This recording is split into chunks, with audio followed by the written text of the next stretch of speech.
L'autista di un bus di ACTV ieri ha dimostrato un gran sangue freddo allorché ha dovuto comunicare all'azienda una frase decisa per far sapere che c'erano problemi a bordo del bus. Il problema era costituito da un uomo che, ripetendo cantando un mantra, stava minacciando tutti i passeggeri armato di coltello. Ciò ha permesso di avvisare le forze dell'ordine che sono giunte in velocità bloccando l'uomo e salvando i passeggeri. I complimenti per il sangue freddo con cui la vicenda è stata gestita sono arrivati dal sindaco Brugnaro, dal presidente di ACTV, ma anche dal presidente della Regione Veneto Luca Zaia. Questi ha sottolineato il sangue freddo dell'autista che gli ha permesso di gestire l'accaduto senza generare panico e allarmismi controproducenti. Chiamare l'aiuto delle volanti usando il linguaggio in codice e accostare simulando un guasto ha fatto sì che la situazione non prendesse una brutta piega. È encomiabile anche la prontezza delle forze dell'ordine, ha evidenziato il governatore.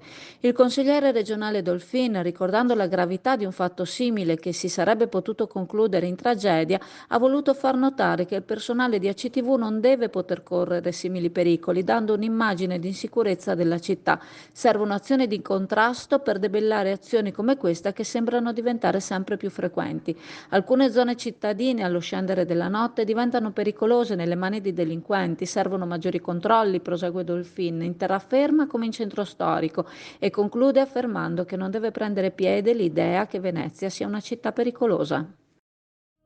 SD Auto informa della novità per il 2023, la revisione dei carrelli in sede. Si effettuano revisioni in sede dei rimorchi di massa complessiva non superiore ai 3.500 kg, 01 e 02, di carrelli per imbarcazioni, per moto, per auto, roulotte, trailer per il trasporto cavalli, carrelli tenda, carrelli trasporto animali e tutti i carrelli di massa complessiva non superiore ai 3.500 kg. Potete contattare SD Auto per qualsiasi informazione o chiarimento.